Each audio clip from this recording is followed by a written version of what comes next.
6. But the thing I want to start off first with is vibration, and I really encourage you guys to turn vibration off, and it's the first thing I do when I play any sort of FPS. And in a game like Rainbow Six, where headshots do absolutely matter and can change the course of the round, the last thing you want when you're in a gunfight and you're getting shot by 1, 2, or maybe even 3 people is the vibration of the controller taking you away from your shot. You can't control recoil, it's a distraction, and you're gonna lose the gunfight. Now, if you enjoy vibration and you somehow win more gunfights with it on, by all means leave it on, but in my experience, again, it definitely leads to more gunfights won, more rounds won, and higher ranks on console when you do turn that option off. So the next tip is staying within the settings menu. We're going to talk about the dead zone percentages here on console. Left and right stick, I really encourage and recommend you guys to turn on the lowest percentage possible, which does end up being 5%. I get questions about this all the time, and to simplify dead zone, it is the amount of pressure you have to put on your left and right analog sticks to make your operator move in any given direction. So the lower the percentage, the dead zone percentage, the easier it's going to be to flick and aim and turn, and it's less work on your part because you don't have to apply as much force on the controller. And I love putting these as low as they possibly can go because it just makes gunfights very easy. You can really turn on people with just honestly the flick of a control stick. Try this out and let me know how it goes. Now, I have a friend who is almost diamond, and I was surprised when he told me that he didn't know about this tip just yet. Gadget deployment in the options menu should always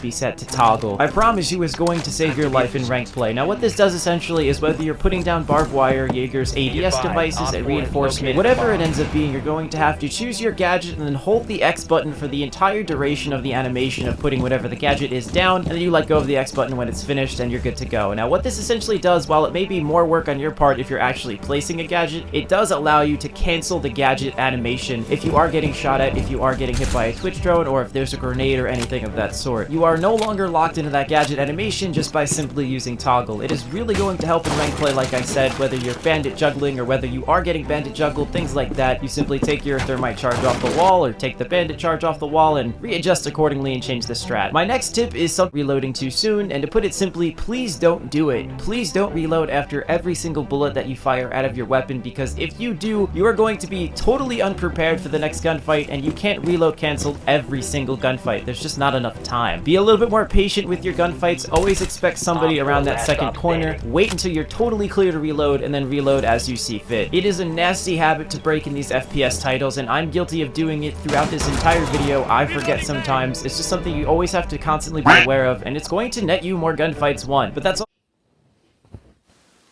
First got into Rainbow of what attachment to use between a compensator, muzzle brake, and flash hider. So first we're going to go through the barrel attachments. A compensator you definitely want to use for horizontal recoil.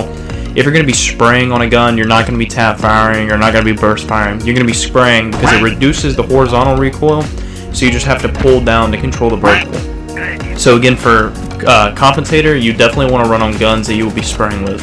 For example, the SMG-11 with smoke, I like to use a compensator on. For the muzzle brake, it's best for tap firing. So if you're using, let's say a thermite's gun, Habanas, you're breaching a wall and you're sitting out further back, and you're just aiming for heads, and you usually tap firing with, for marksman rifles, whatever gun that you would usually tap fire with, you want to use the muzzle brake for. But the flash hider is definitely my favorite. The flash hider reduces the recoil for burst firing. I really don't do a lot of tap firing, I do more burst firing, so for that reason, I use the flash. Alright guys, now we're going to go over grips. If you can put no grip on your gun, and you can control the recoil and you have pretty good aim with it, I would suggest using the angled grip because it reduces the ADS speed. So any gunfight you get in, if you're on the run, if you could just ADS faster, usually you're going to win that gunfight if you can control the recoil though. Most people can't, so most people use the vertical grip because the vertical grip helps reduce recoil, but the angled grip increases ADS speed. So there's cons and pros for both of them, but I would definitely suggest the vertical grip. That's what everyone uses, most pros. If you're going to use the angled grip, I would definitely suggest that with a roamer, just because you're going to be getting in those gunfights that you're running around with and you need the ADS speed, but I definitely wouldn't suggest it if you can't control the recoil. Alright guys, now we're going to hop straight into sensitivities. I made this video both for console and PC, just to help you guys out because I know you guys aren't on the same platform and don't use mouse and keyboard. Some guys use controllers. So for the first one, we're going to go over controller. For the vertical sensitivity, usually you want to use a lower sense for that. One of my buddies, he uses a 20 vertical with a 80 horizontal. This is a commonly used sensitivity among console players.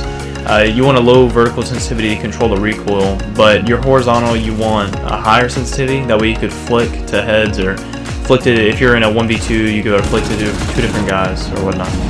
For PC it's a really off preference. It's really depending on what DPI you use. If you use a lower DPI you need a higher vertical and horizontal sensitivity, and vice versa. If you have the higher DPI you need a lower horizontal and vertical. The only thing you need to make sure for is that you have the same vertical and horizontal sensitivity. If you guys are confused on what sensitivity to use, I'm going to leave a link in the description below of a website that has the pro sensitivities from this past year.